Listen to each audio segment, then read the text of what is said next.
and allow us to begin the second plenary session. May I remind all of you of the question system. It worked quite well in the first session. I did have 27 people who sought the floor, and I was only able to recognize 6. But don't give up hope. I will be very careful to ensure the maximum amount of people. Could I please invite you to sit down? That the maximum amount of people do get a chance to speak, and so I will do my best not to ask the same person twice or thrice when I know there are people who sought the floor and haven't had an answer to speak. So do put in your name card and press the button. Don't be worried if the microphone lights up green. It's not on unless I put it on, and then it'll turn red. And keep your card in because that allows me to go back to you if a follow-up is needed or desirable. I would invite people to keep to what I think is the fair quota of 1 question per person. We want to establish a relatively democratic practice, so if we have 10 or 12 people seeking the floor, we have 10 or 12 questions and not double that. I will, in this session, once the 3 speakers have spoken, collect half a dozen questions and then revert to the panel and invite each of the panelists to whom a question was directly put to answer, as it were, their question. And so I won't come back and forth as I did when we had Secretary Hagel here. I think it's best to get on this occasion a sense of the room, and short comments, if they're as short as a short question, are as much welcomed as questions themselves. This is intended to be a dialogue, and there are many people in the room who can make constructive short points that will be helpful to the ministers. They reflect on the challenges that they have to confront in this region. The Asia Security Summit, the Shangri-La Dialogue, is a defense minister-led summit with many defense officials and chiefs of defense staff present. And one of the purposes of the Shangri-La Dialogue is to advance military to military cooperation. So it's right and proper that our plenary sessions should specifically address the ways and means of advancing military-to-military cooperation for the various productive purposes to which the militaries represented in this room can be put, which range from self-defense to humanitarian disaster relief to a number of other missions that help to secure the peoples and countries of this region. We have 3 very distinguished gentlemen to open our discussions at this second plenary session, and I will invite each of them to speak in the order that they're listed in the program. They'll speak for about 12 minutes each or so, and then, as I say, I'll open up the debate and make certain to involve as many people as I can, if everybody is disciplined enough to be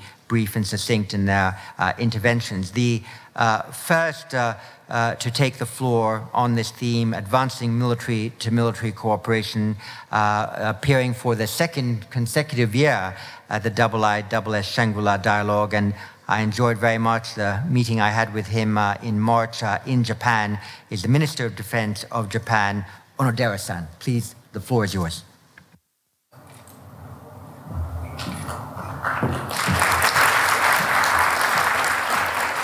Please use the headset. I want to speak in Japanese.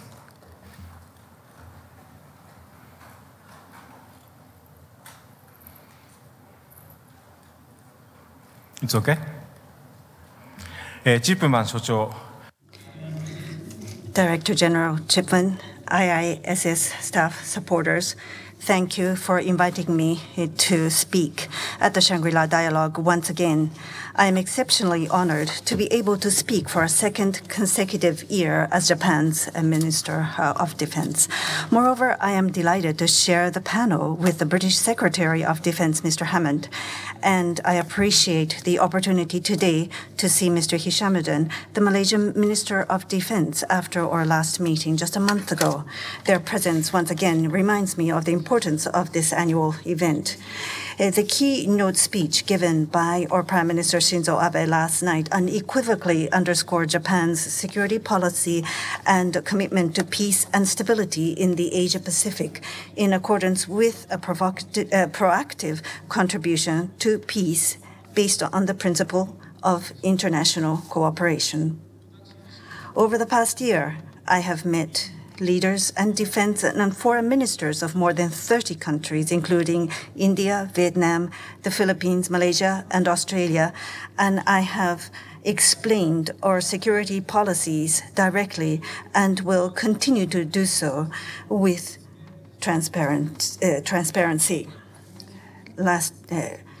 I would like to continue to explain with transparency. Last year, I delivered a speech in this room where I stressed Japan's resolve to promote future-oriented international cooperation based on the deep remorse for the past.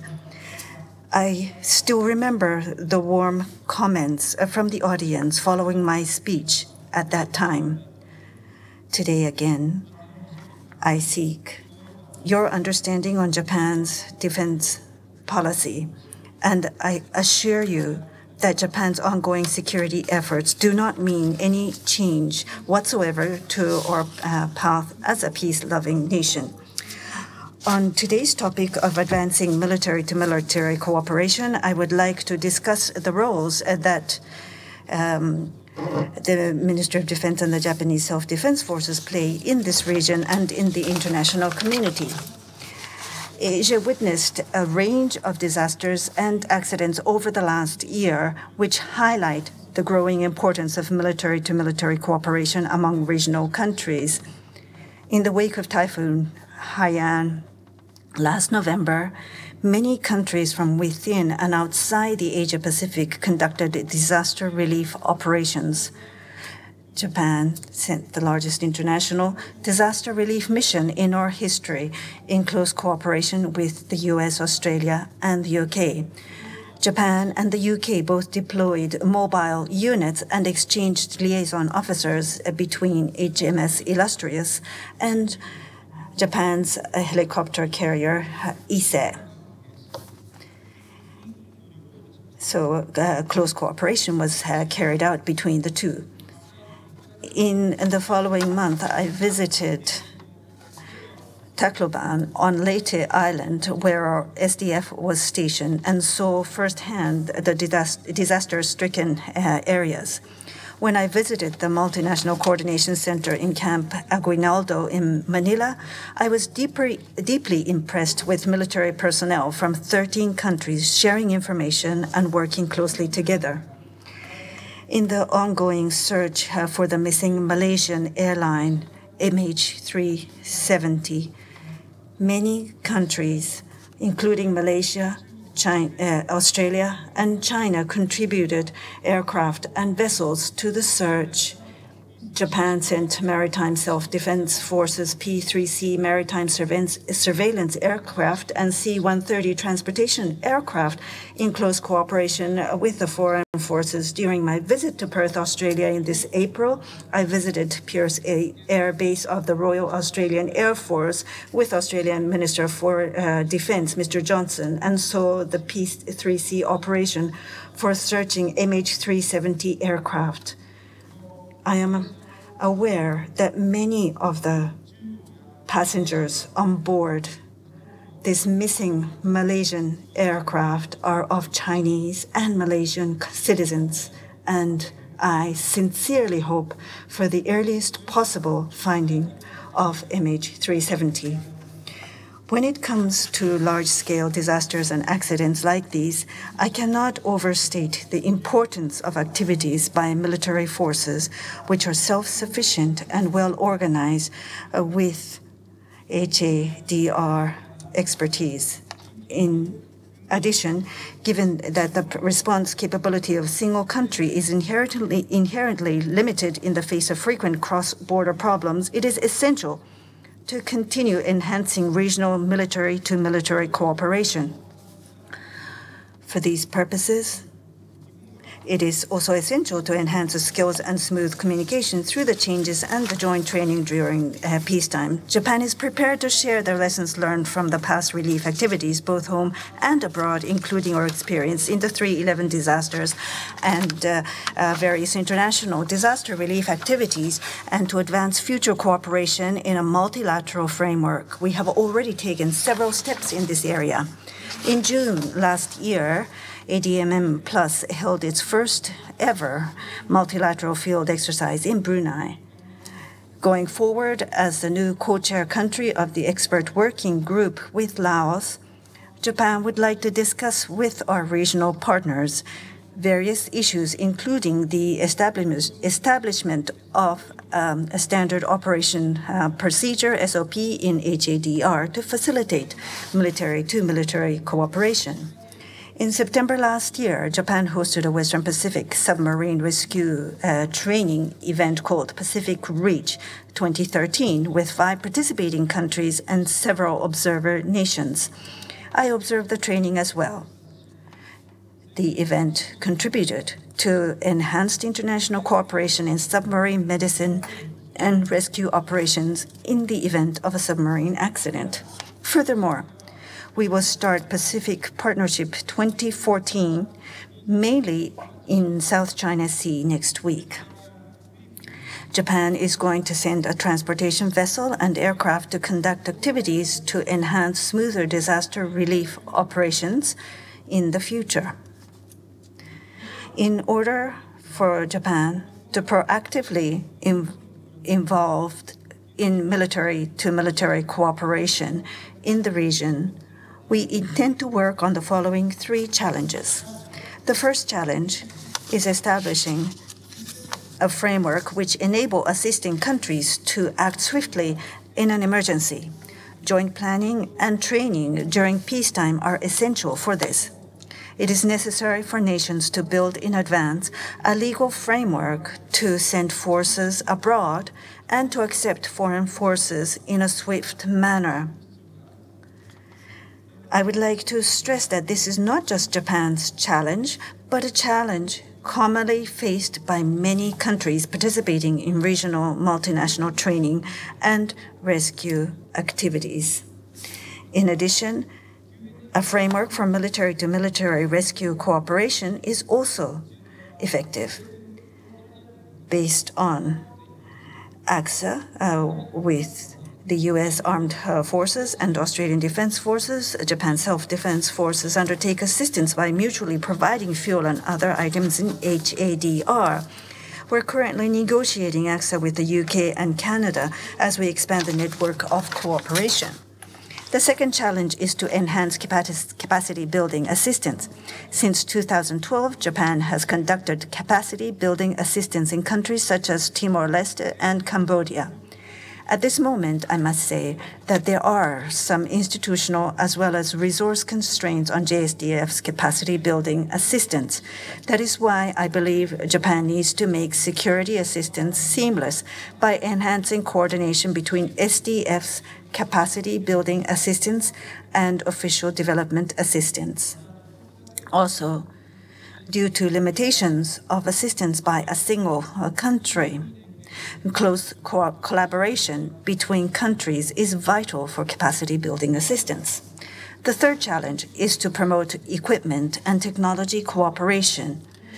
This April, Japan established 3 principles on transfer of defense equipment and technology. With this new principle, we intend to actively promote our equipment and technology cooperation with other countries, particularly ASEAN members, states in non-traditional security fields such as HADR.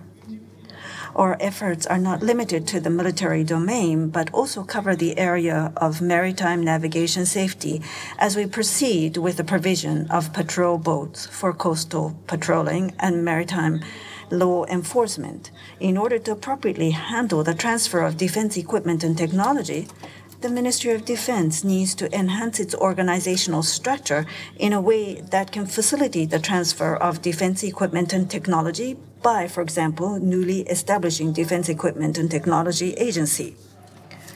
In December last year, Japan released the new National Defense Program guideline, and now Japan and the U.S., which is executing a rebalance towards the Asia-Pacific, are working together to revise the 1997 guidelines for Japan-U.S. defense cooperation, the first review in 17 years. Japan's perception underlying both initiatives is a recognition of the increasingly severe regional security environment. Unfortunately, there are security concerns in the East and South China Seas. Nations must uphold the rule. And as Mr. Abe mentioned, there should never be, no country should ignore international rules and attempt to take dangerous actions that counter military professionalism in both maritime and navigation and over flight in and above high seas. International norms and laws and freedom of navigation and overflight on the high seas are an important basis for the development of future military-to-military relations in this region. I believe that as a first step, we need frank dialogue about crisis management. In this context, it is of great importance that the West Pacific Naval Symposium held in April this year agreed on the Code of Unplanned Encounters at Sea, or the CUES, which stipulates safety procedures in an event where member nations' naval ships face an unexpected encounter on the high seas. It is my hope that participating countries comply with CUES. It is important to continue discussions with relevant countries towards establishing a comprehensive mechanism which will be applied not only to Navy, but all involved military and other services by, for example, establishing similar standards for air forces. Furthermore, I also hope that to see as early as possible conclusion of the effective code of conduct in the South China Sea. I would also like to stress another important norm to military cooperation. That is a continuation of dialogue and exchanges, even when there are problems due to political issues. Setting conditions for commencing dialogues is far from the attitude that facilitates dialogues. Japan does not accept any unilateral action that tries to change the status quo by force, and we should promote defense exchanges for the purpose of avoiding crisis. Finally, the prosperity of the Asia-Pacific, which we enjoy today, was realized by each country's great effort. I'm confident that all of you share the view on the importance of an open sea, which connects this region's countries. The mission of each military and defense organization is to defend stability and to protect prosperity, not to destroy it. I strongly believe that the discussion and examination on a right of collective self-defense and collective security currently going on in Japan will for sure contribute to the peace and stability of the region. In accordance with the idea of proactive contribution to peace based on the principle of international cooperation and on the foundation of the lessons learned from our history, Japan will continue to work actively for advancing regional cooperation and stability so that we will be able to pass on this region's prosperity to future generations. Just 3 weeks ago, I visited the PKO mission in South Sudan and Djibouti, where international counter-piracy units operate. In the spirit of the hands-on policy, I myself will continue to visit front lines of our international cooperation with foreign forces to further military-to-military cooperation. Thank you for your kind attention.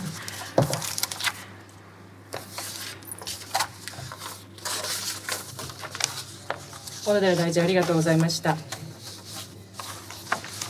日本が、軍の協力 In particular, the desire to have more specific Navy-to-Navy and Air Force-to-Air Force exchanges, and I hope that will be a practical suggestion that others will debate here, both in the public and private sessions. Could I invite the UK Secretary of Defence of the host country, as it were, of the IISS in the United Kingdom, Secretary of State for Defence, Phillip Hammond, to address the audience. Thank you.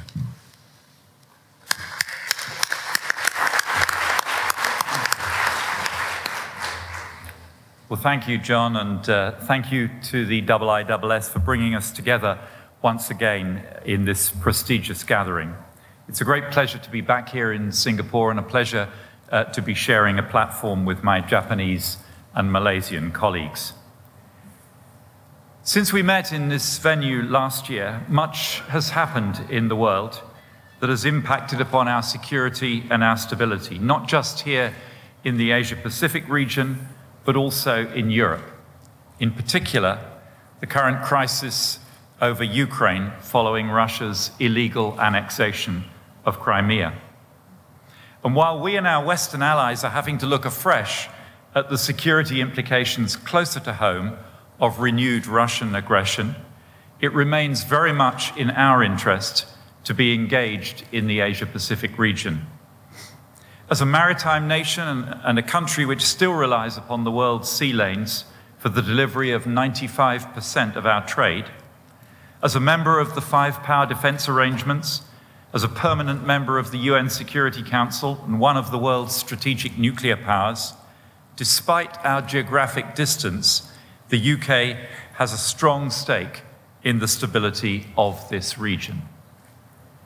We have committed ourselves to developing much closer economic, diplomatic, and defence ties with countries across Asia and the Pacific. We believe that the rise of an economically strong and stable Asia is good for the world, helping to reduce poverty and deliver the expansion of international trade and the strong economic growth that has proved so elusive for many since the financial crisis began. With 60% of the world's population, the balance of economic power is shifting inexorably towards the Asia-Pacific. And in the wake of that economic growth, we are seeing significant investment in military hardware and capabilities, which will lead to a shift in the balance of military power too. Significant military modernization is taking place across the region, not just in China, although the substantial and continued growth in the Chinese defense budget and the significant development in the capabilities of the PLA is perhaps the most obvious example. That growth brings obvious potential threats, but it also creates opportunities. The development of more capable forces, if combined with the political will to deploy them in support of operations to uphold international law and contribute to peace and stability, brings the potential for greater burden sharing in policing the global commons.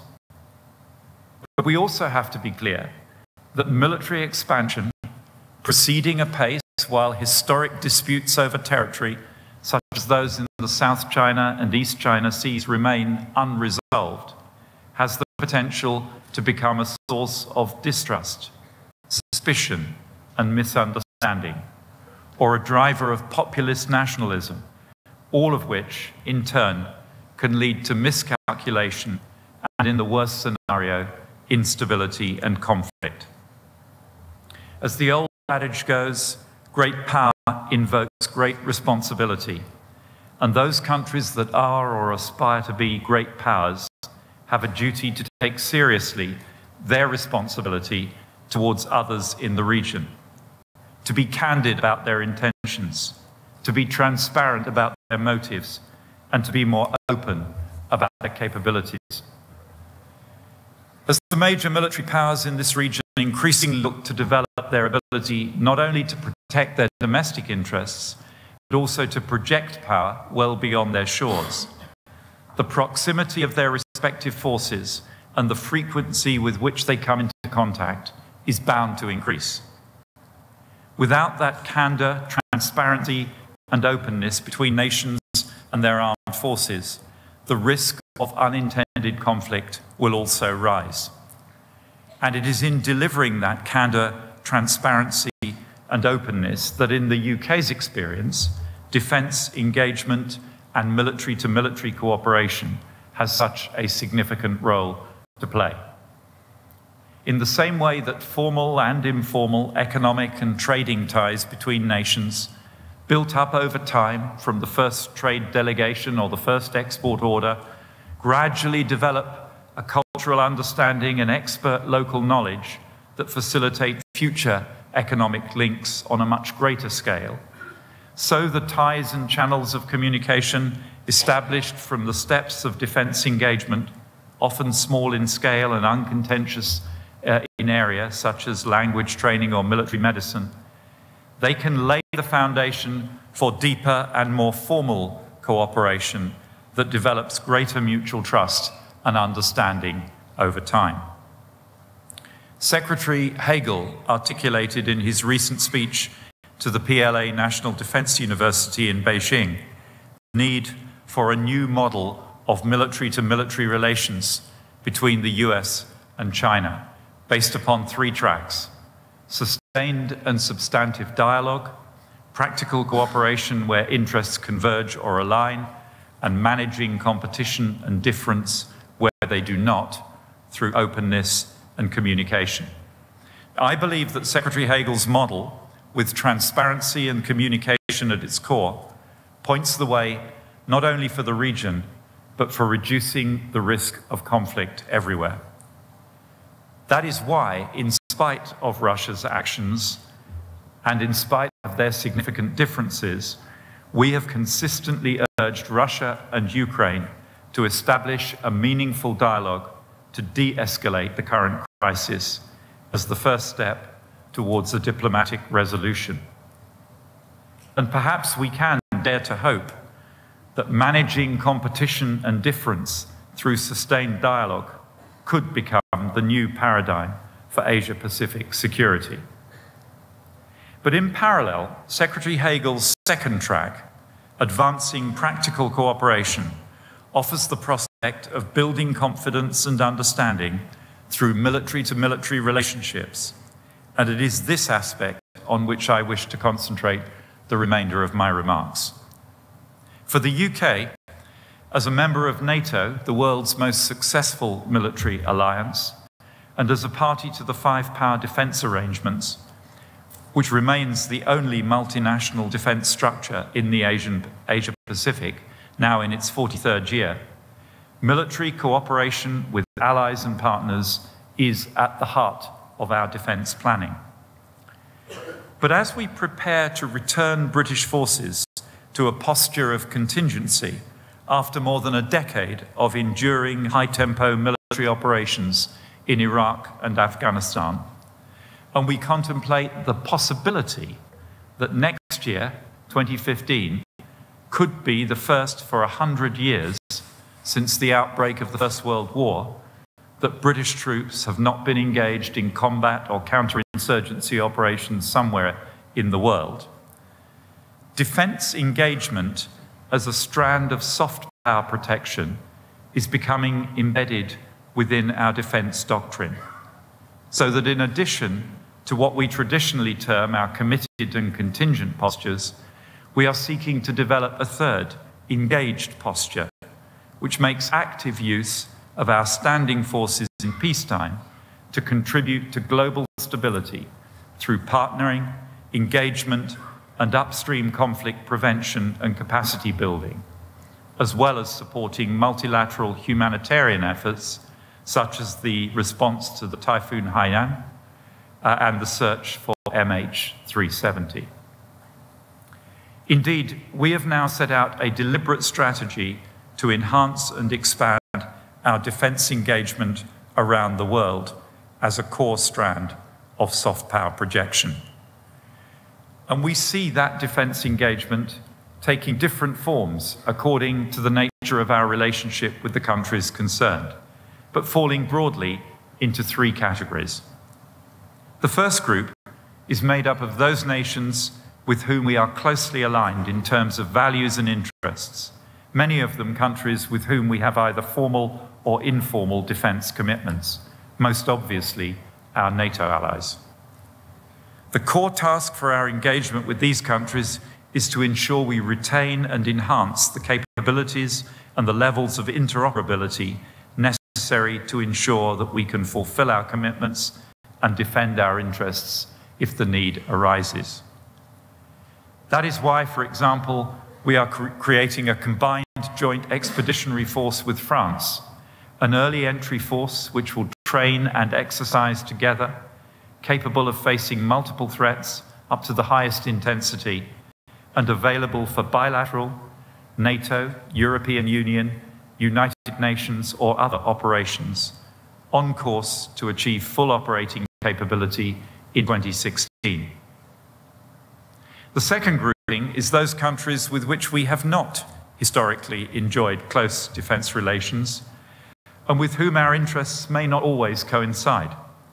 Yet we judge it is in our mutual interests to build closer relations through defence engagement, seeking areas where we can work together to build cooperation and in doing so reduce the scope for misunderstanding in the future. In this region and elsewhere, we are successfully leveraging our substantial combat experience, our hard-earned lessons on defence reform, and the preeminence of our defence education establishments to build and sustain these relationships. But our experience is that it is best to start small. In the first instance, cooperating in relatively uncontentious areas, and then to build.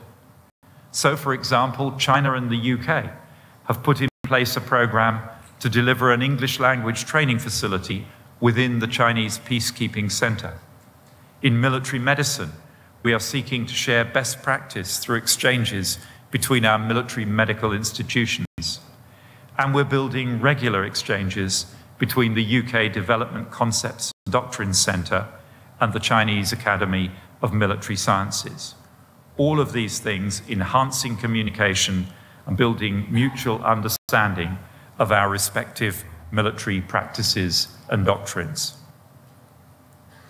The third grouping consists of those fragile states where it is in our own security interests to assist with building the capacity of national security forces to ensure that they do not become sources of regional instability or ungiven spaces from which international terrorism can operate.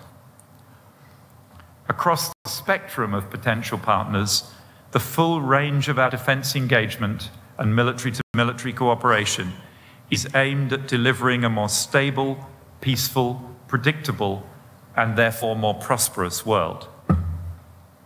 In addition to the defence attachés promoting defence engagement from over 70 British embassies and high commissions around the world, British troops are currently engaged in more than 30 different countries, deepening our interoperability, building capability, supporting peace efforts, and enhancing relationships with their military counterparts.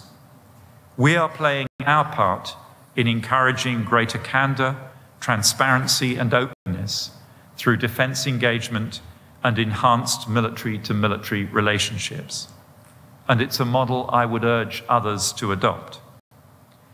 As the Asia-Pacific region continues its economic rise, and as nations in the region continue with their military modernization programs, it is in the interests of every country to seize the opportunity for greater cooperation and engagement, to help prevent conflict in the first place, to reduce the risk of miscalculation through unfamiliarity during periods of tension, and ultimately to enhance interoperability with allies should the need arise. The range of potential flashpoints and the number of sources of potential conflict, sadly, is not going to diminish. But it is far from inevitable that they must lead to regional instability. Firm commitment to dialogue, engagement as a mainstream strand of defense policy, and a focus on managing differences will help ensure not only that the Asia-Pacific region continues its hugely successful economic growth, but that it takes its rightful place as a serious contributor to wider global security. Thank you.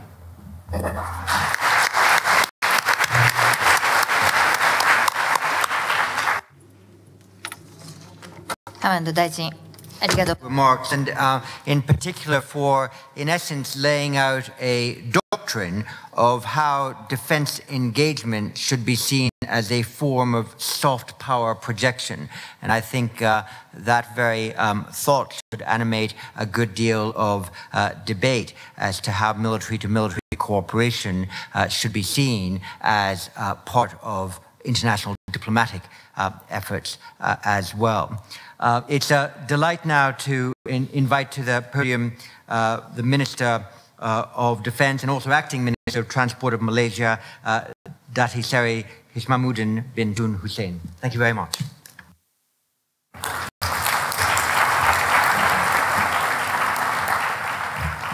Thank you, John.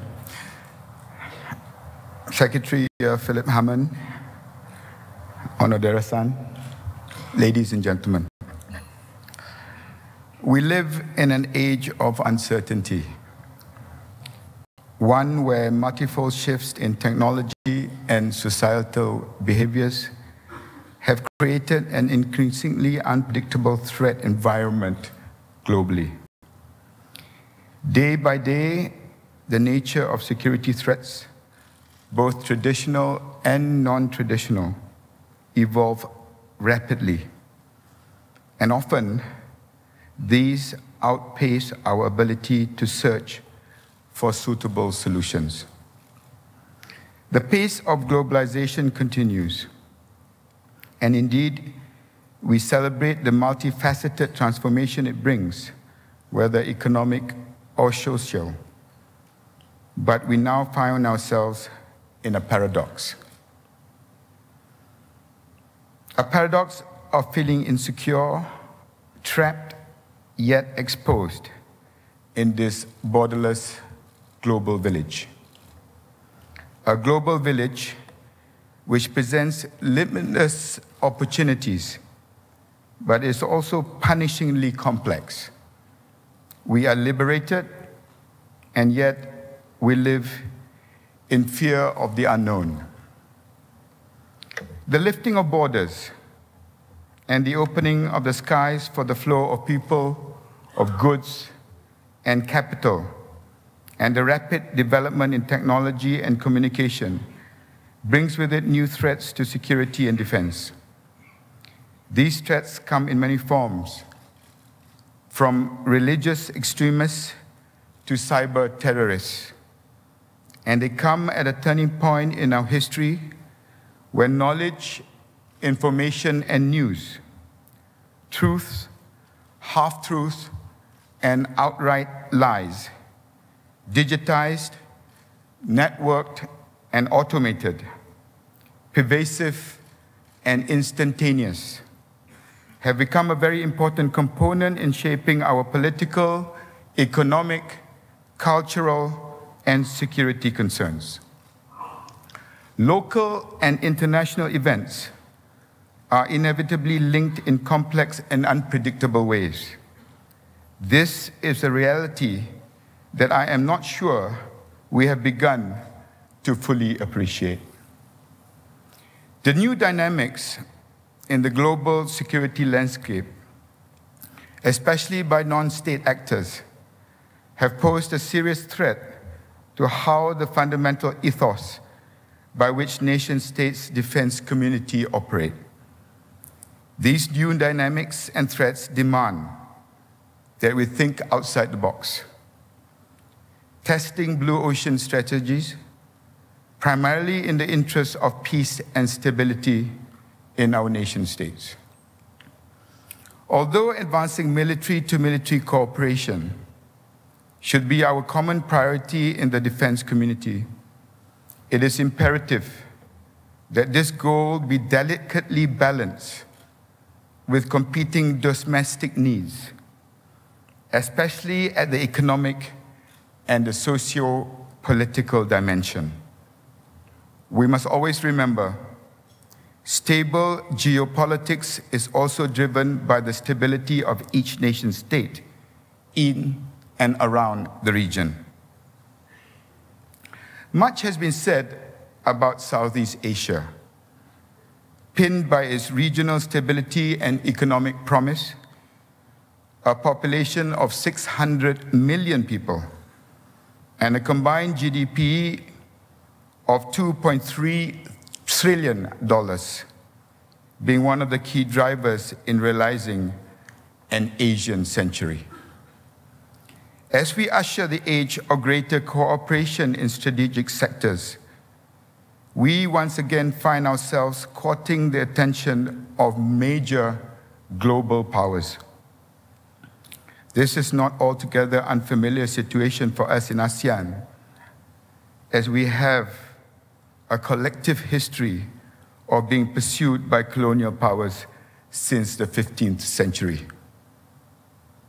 Like it or not, this will continue to be the case for as long as we choose to pursue greater stability. In our region, however, if we can point to one lesson from the annals of history, is that there is greater benefit for all if we stand solidly together. This strikes a personal chord with me, having experienced it recently dealing with the unprecedented search for the missing MH370. As you are aware, in the early phase of the search, 26 nations were involved, with ASEAN nations among the first to assist in the early hours of that tragic incident. As we move to a new phase of the search, Malaysia is working closely together with Australia and China, establishing a joint tripartite effort which is unprecedented on so many fronts, not just in the aviation history, but also the global defense and security history. Malaysia, a small but proud nation, has pioneered the way, showing the world that working together, be it in small groups or in larger groups, have its benefits. Indeed, incidents like MH370 remind us about the fragility of life and to value the ties that bind us. In tragedy, we forget our differences, and in our common grief, we strengthen our bonds.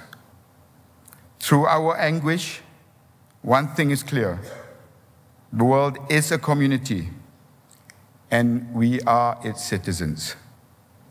Through this ordeal, the mechanisms of bilateralism were tested and have not been found wanting. Therefore, we feel the need for increased strategic intergovernmental collaboration and military-to-military collaboration has never been more pressing in today's global, hyper-connected security landscape. Ladies and gentlemen, Malaysia has always been consistent in championing the idea that a strong and successful ASEAN is not only an economic necessity, but also a strategic imperative. Since its inception, Malaysia has never been involved in any major conflict with any of its ASEAN members, and the cooperation remains strong, with several value-added subsidiary forums, such as the ASEAN Regional Forum, ADMM and ADMM Plus, and the ASEAN Plus 3, to address regional security issues. Malaysia believes that a strong ASEAN is a stabilizing influence in the region.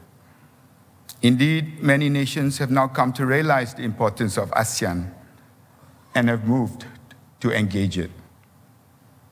Like many Southeast Asians, I am increasingly concerned about South China Sea. However, inflamed rhetoric and mutual recrimination will not do any country any good. This issue requires a solution driven by mutual respect and trust.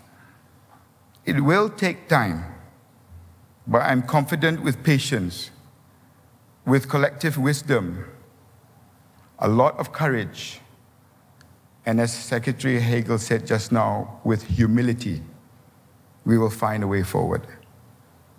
We do not need to adopt one-size-fits-all defense policy for ASEAN, but we should and we can work together towards establishing a common policy position on important issues, such as maritime security and our relations with major powers. Major powers must sincerely understand us.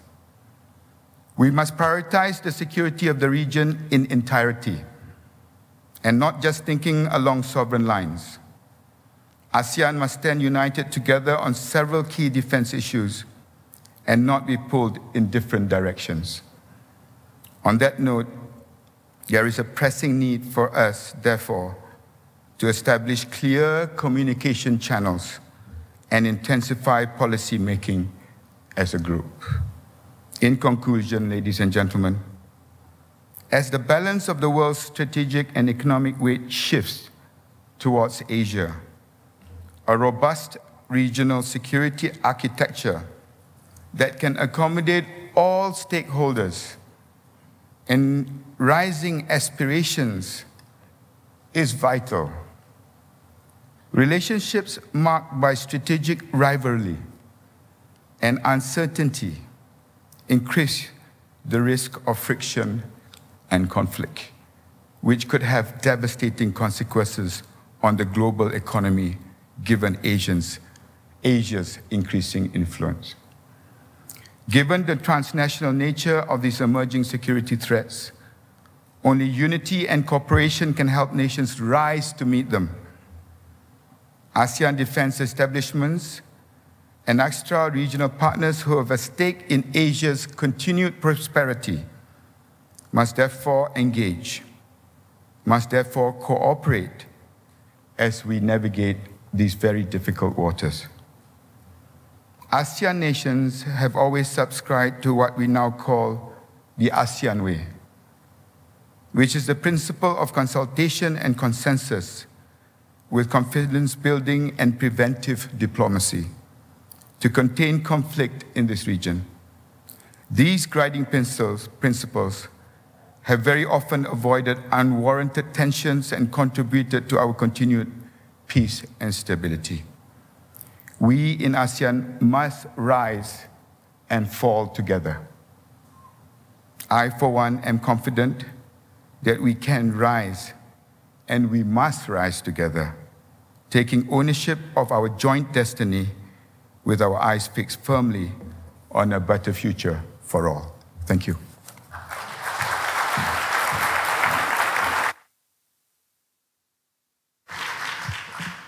Minister, thank you very much for what I might style that impassioned call against the background of recent experience for ever wider and deeper military-to-military cooperation. The floor is now open. I've got 8 or 9 people already on the list. As I said, I'll take 5 or 6, maybe 7 first, and Fleur de Villiers to begin.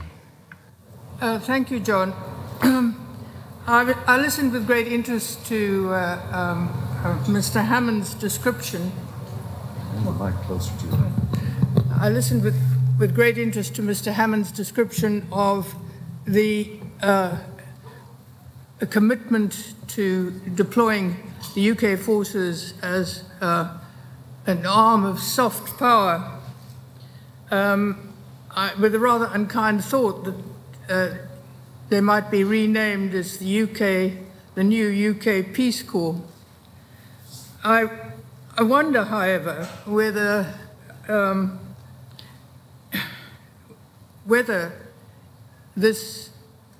the UK Defence Forces, as he now envisages them, will have either the will or the capability to act when and if soft power fails.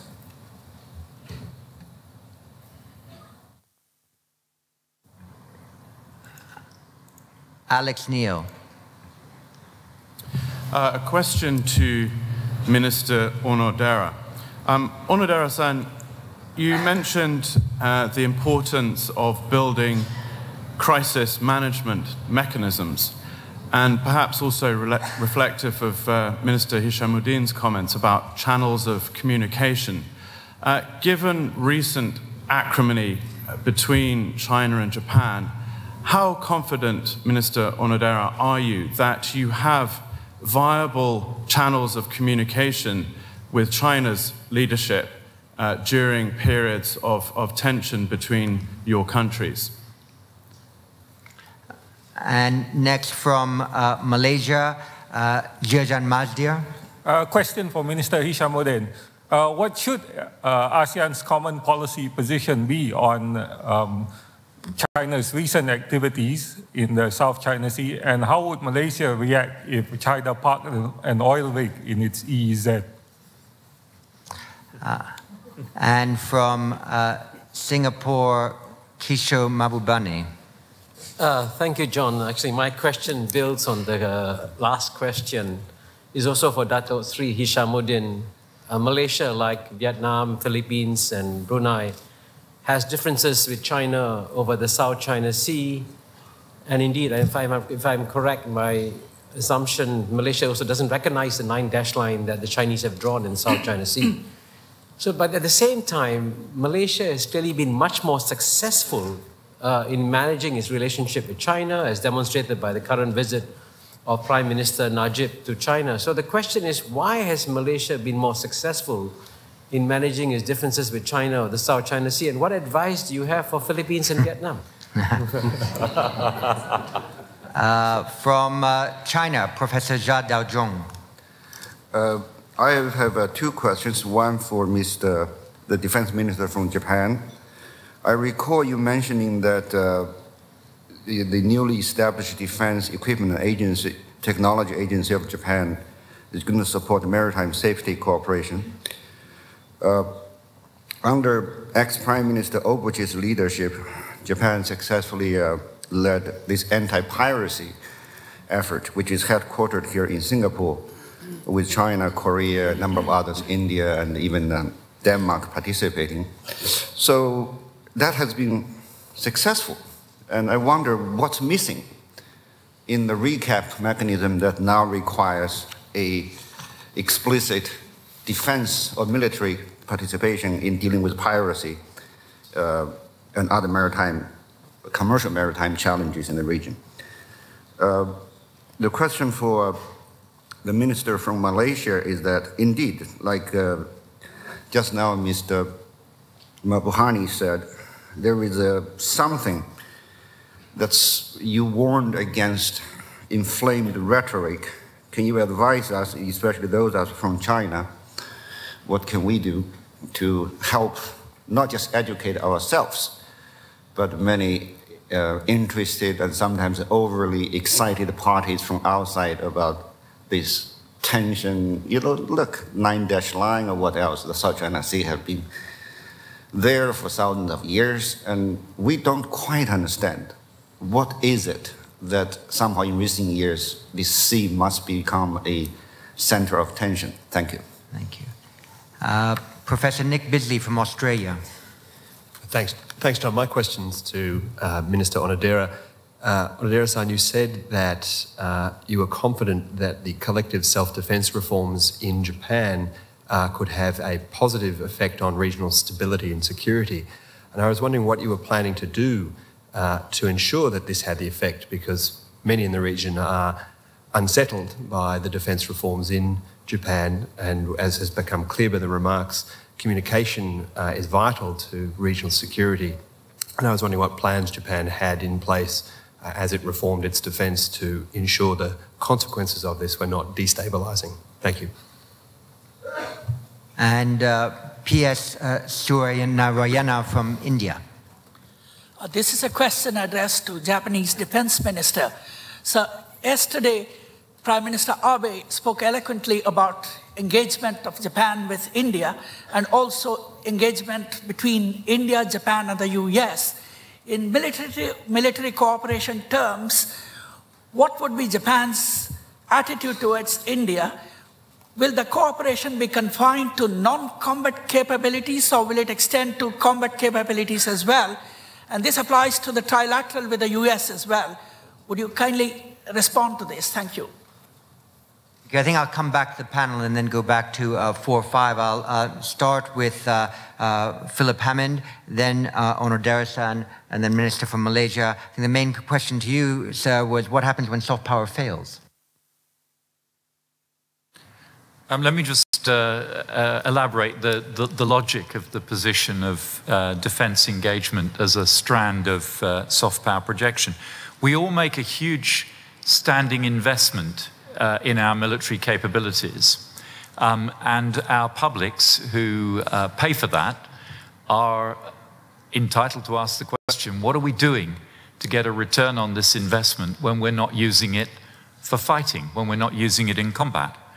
And what we are seeking to do is to leverage that huge investment by using our armed forces in a way that advances our soft power agenda, supporting the military development in accordance with international law and the proper norms of international conduct in many countries, not in any way derogating from the military capability of our forces, which absolutely underpins their ability to deliver this defence engagement activity, but complementary to it.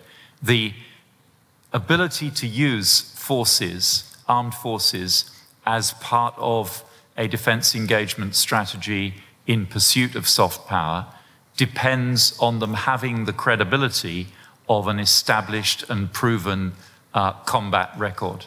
And that's what we are seeking to do with the UK Armed Forces now and in the future. And I can assure you that they will retain their ability to fight, their ability to act if soft power fails. And as I said in my earlier remarks, we are looking at the possibility that 2015 will be the first year for 100 years that the British Armed Forces have not been engaged in conflict or counterinsurgency. I can't yet guarantee that we'll achieve that, but at least it's a possibility. Minister Onodera. たくさんの質問を I have been asked many questions. First, regarding communication between China and Japan. China and Japan has a long history, and it is also culturally close. My name comes from Chinese characters. Economically, China and Japan have a very close relationship as well. So there has to be dialogue. It is not a matter of whether we can do it or not. It is a neighbor that we have to have dialogue with.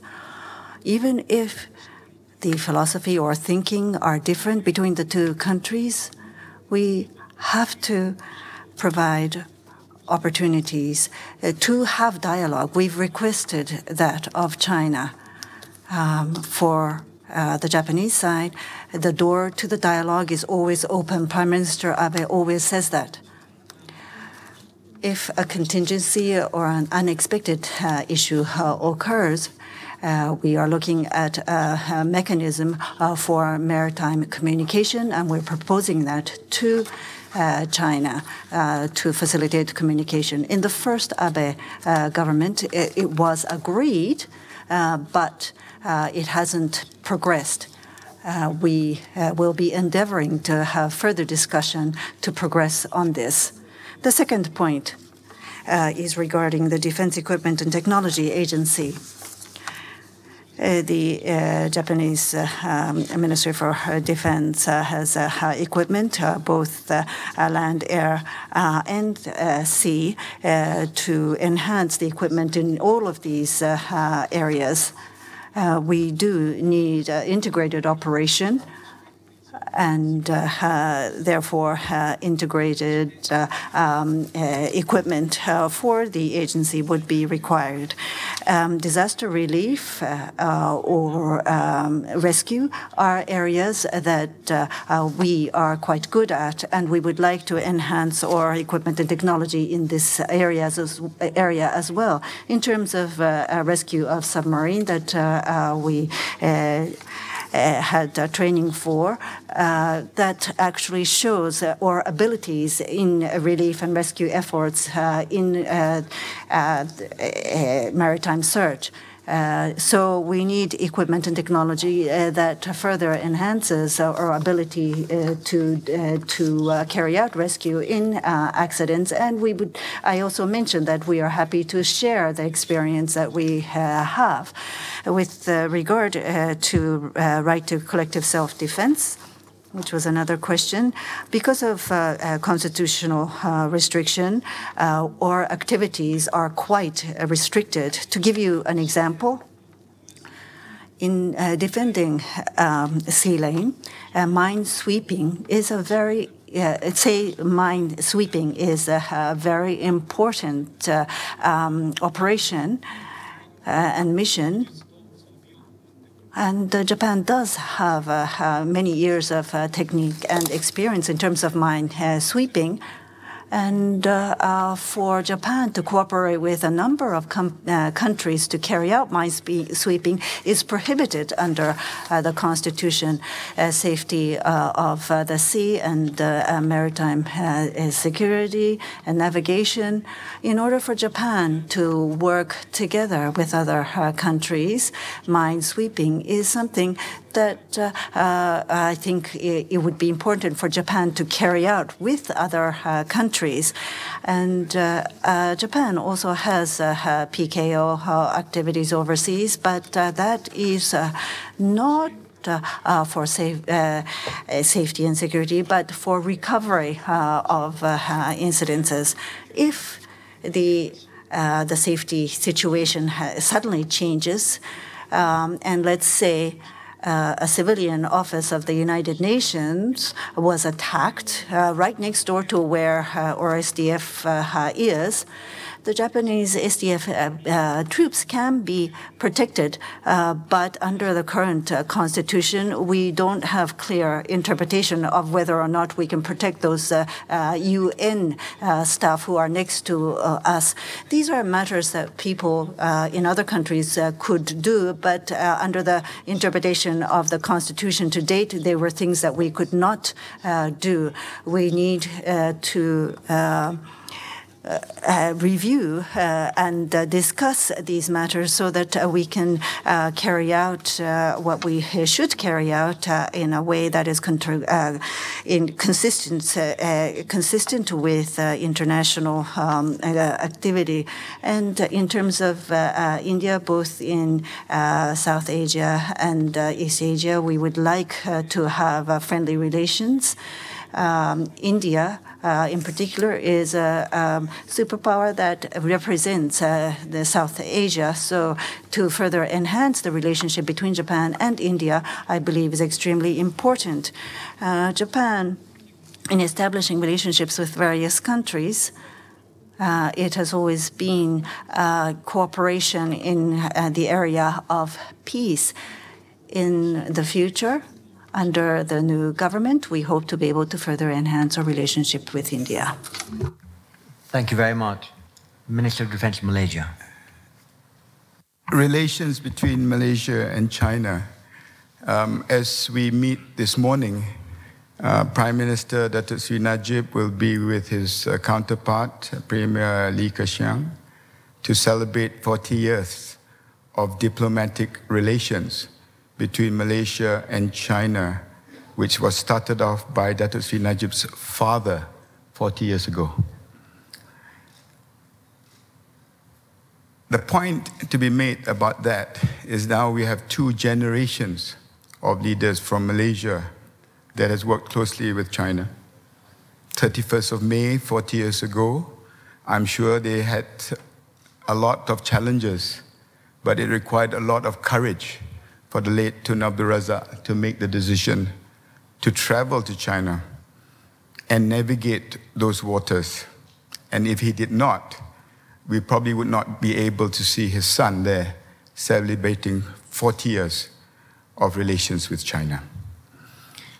Secondly, if there is any lessons to be learned from history, positive lessons to be learned, it is about interaction, engagement, exactly what we are doing today. And that's why I find the Shangri-La Dialogue so important. And that is why I decided to abandon my Prime Minister this morning to come to Singapore. And John, if I don't have a job next week, I will be applying for one with the IISS.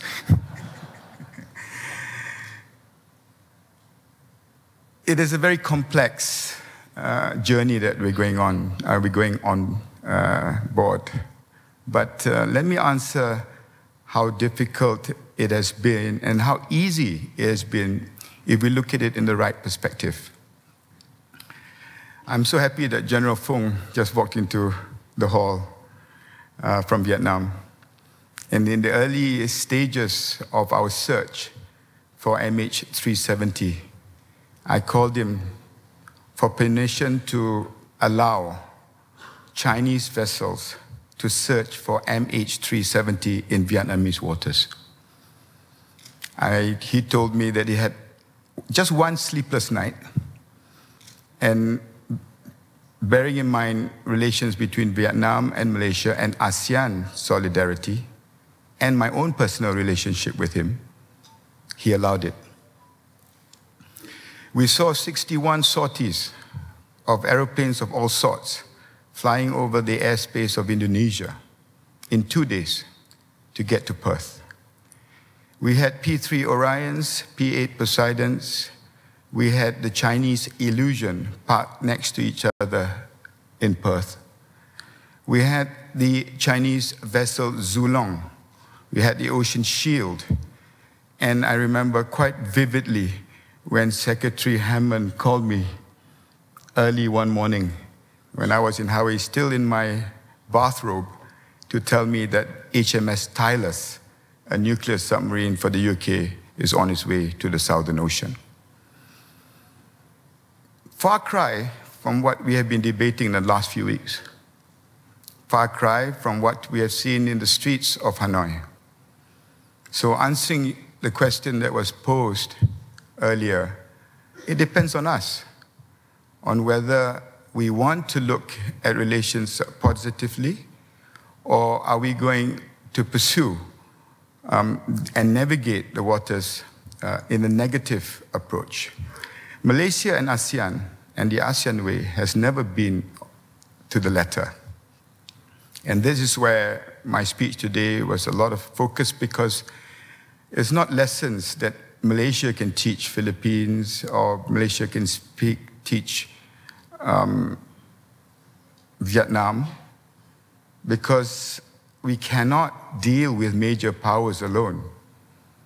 But 10 nations of ASEAN with shared common principles which Chuck Hagel mentioned just now, to find bridges that can build, we have a better chance of having stability in this region. And that, I think, is key. And the way forward is to build communications between all the stakeholders in this region, if to avoid what Secretary Hammond mentioned just now, miscalculation, unintended conflict, and we should all bear in mind that the First World War, which we are going to celebrate at the end of next year, was started by sheer accident. That we must avoid for our region as the world focuses in this area. Thank you. Thank you very much indeed. Going to 3 or 4 more questions from the floor Ben Barry first, please. Could I thank Mr. Hammond for his crystal clear exposition of the UK approach to defence partnering and engagement? But I'd like to return to Fleur de Villiers' question. It's not so much the combat capability that the UK forces get from their training and equipment, but it's the political will to use them. And in that light, was not the vote on Syria last autumn an illustration that many in the big British public, political class and the media have a deep scepticism about the utility of force as an instrument of state power? General Yamaguchi from Japan. Thank you very much. My question is to Defense Minister Onodera. And you kindly mentioned about the importance of military-to-military exchange programs. I think since when I was in uniform, I did my best to promote military-to-military programs with Korean colleagues and Chinese colleagues and Russian colleagues. In that sense, military-to-military cooperation or exchanges may help the governments promote overall relations between the countries. In that sense, this is really, I think, important. And Secretary Hagel mentioned that US and Japanese governments are trying to revise the defense guidelines this year. I think my question is whether how much emphasis is within the defense guidelines on military-to-military exchange programs in coordination or cooperation, in harmonization with the United States. And in addition, I think Prime Minister Abe and Mr. Minister mentioned very clearly, in Japan, we are now very seriously discussing what kinds of legal basis should be taken for the Japan's national security or international security policy. In that sense, I think the Japanese people are now very rapidly becoming aware of the importance of those legal bases. So my sense is time is now, and that kind of consideration should be incorporated in the defense guidelines review between the two countries. Thank you. And from Indonesia, Christian Atiande Ciprianto. Thank you, Dr. Chipman.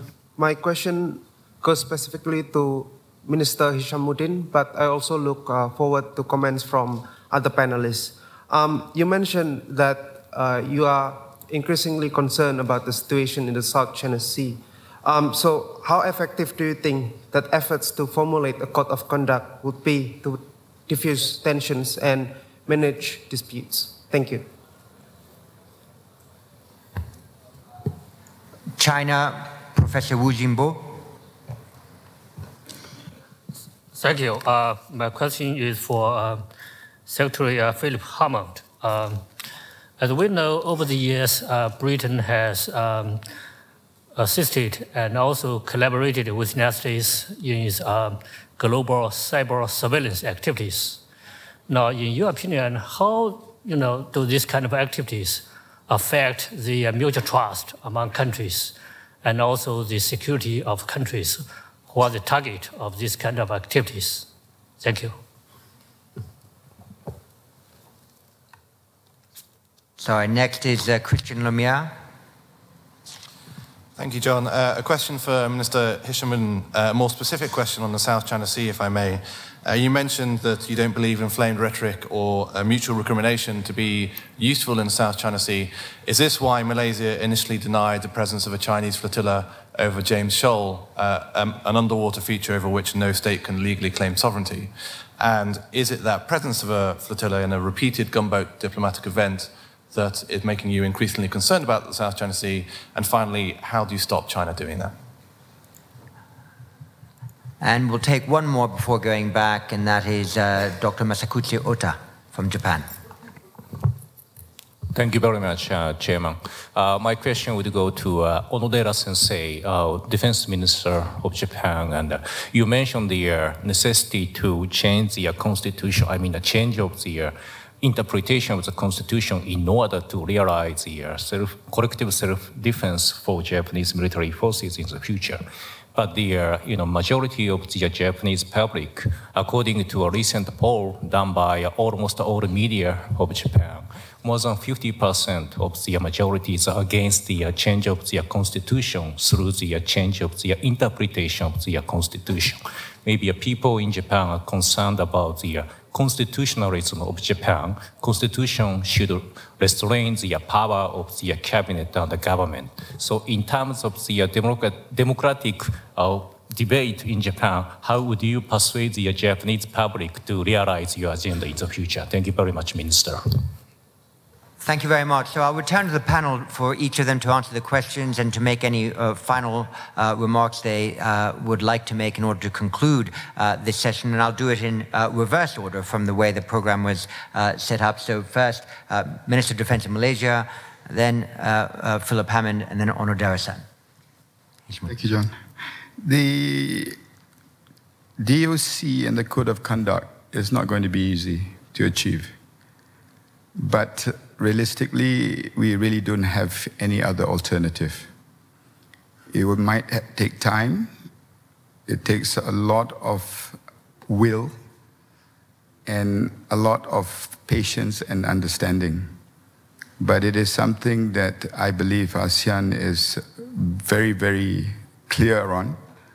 And as far as Malaysia is concerned, there is no other alternative but to get it done. Secondly, we need to manage events that unfold on a daily basis. If the defense minister's ADMM is seen to be a forum to help achieve that objective, the fact that the Lao defense minister died, he and his wife, through an air crash a few weeks ago, the fact that we'll probably be getting a new defense minister in Indonesia after the presidential elections. Only God knows who the defense minister is going to be in Thailand. Take 3 that away from 10. Today, we will be hard pushed to find a common position, let alone a consensus on the COC and the DOC. But we must persevere, and we will have to continue. And on that score, the question on how are we going to deal with China is through engagement and to do it at different levels, bilaterally and regionally. And I believe that good, truth, the rule of law will always prevail unless the present landscape, which is new compared to the time the late Tun Razak had to lead Malaysia, in this borderless world with instantaneous information flow, with a very porous flow of people, capital, and information, and the media.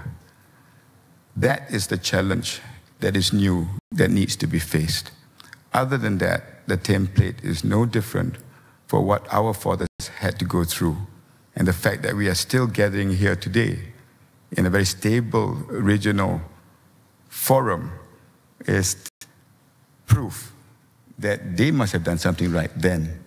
We need to navigate that with the new challenges that we faced in this borderless village that we live in. Thank you. Well, to deal first of all with the question about public support for military action, the political will to engage in military action. It's called democracy. It's messy, it's inconvenient, it takes time, but actually history tells us that it is a robust underpinning for our system of values. And of course, sometimes that means politicians will fail to lead public opinion to the place where they believe it should be. And we have to recognize that that sometimes happens. In the case of the Syria vote for us, there were some very specific circumstances. There is a sense of war weariness. Incredibly, we've been engaged in Afghanistan for longer than any other conflict for more than a century that British forces have been involved in, far longer than the First or Second World Wars. And just as the American public went through a period of war weariness after the Vietnam War, we're seeing a mini version of that, I think, in the UK at the moment.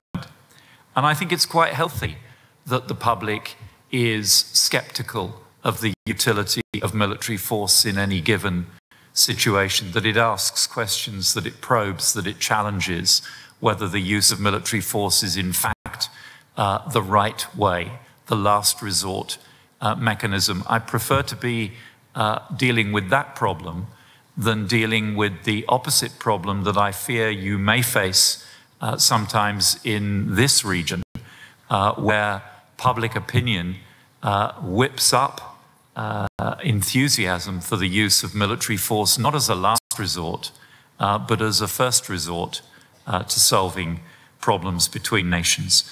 But it was a special case, and there were domestic political circumstances that meant that the opposition party, a situation that hadn't arisen for more than 200 years in the UK, the opposition party did not support the governing party in seeking to deploy British military capability abroad. So we had a very unusual set of circumstances. I don't think anything should be read into that about the future ability of the UK or the will of the UK to deploy military force.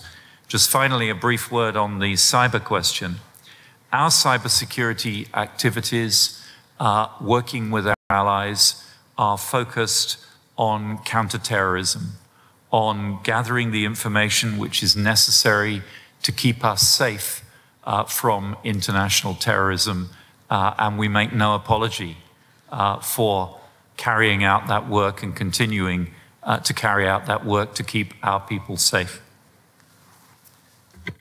Thank you very much. Onodera-san. There were two questions. One was to do with the US-Japan defense guideline and the exchange between our military. Between Japan and the US, we have a defense cooperation guideline, which is to be reviewed within this year, and we are looking at this at the moment. In particular, we are looking at Guam and its surroundings to locate an area where we could carry out joint training. We're planning to establish that between Japan and US. At the moment, it might be the U.S. Mainland or near Japan or near the bases in Japan. That's where the trainings are carried out at the moment. But we hope to be able to carry out some joint training near Guam. And then there is Australia-Japan defense cooperation and defense cooperation with other countries, as well as exercise that we are planning for exercises between other countries. Our view is, as I have already explained. And regarding security, which was the second question and related to constitution, there are two views within Japan on this point. One is that Japan has always been a pacifist country, and the current Japanese constitution has played a major role in that. And that is a point that many people in Japan, including myself, have a very solid recognition of. But on the other hand, there has been many changes in the security scene, which poses to us the question of whether we can respond to these issues with the former interpretation of the Constitution, say, for example, with the North Korean situation, with their provocative comments and various activities. As they build up their military power, is it okay for Japan to continue as it was, or do we need to look at the protection of sea lanes and be more proactive in our activities? So there are changes in the security scene, and there are things that we need to think about that we didn't think about before. And so in Japan, we are starting to think about those things. What has started now is in looking at the current Constitution, let's try to look at things that we can do under the current Constitution. And if there are matters that aren't prohibited by the Constitution, and in that context play certain roles, then that is something we should be discussed. We have adhered to the Japanese Constitution to date, and we will, of course, be protecting that Constitution going forward as well. But at the same time, we will be looking at what kind of operations and missions the SDF could do. We are having solid discussions on this. The government is posing the people what the SDF could do in different circumstances. We're thoroughly explaining this to the people, and we will be hearing the discussions of the Japanese citizens as well as the government on this. I mean, the position of giving guidance to SDF and under current law, I believe that what we can do is limited to what can be done within the Constitution and what's within the law. So my comments that I made just now is within the context of the discussions we're having. Minister, thank you very much. And may I thank all three ministers for their presentations on advancing military to military cooperation. We're running theme throughout, in effect, all three was the way in which all governments need carefully to engage public opinion in order to build the domestic support for the right kind of military cooperation as between the states of the region and those productively engaged from outside it. Could you join me in thanking all three ministers for their presentation and reconvene here at 12 o'clock for the next plenary? Thank you very much.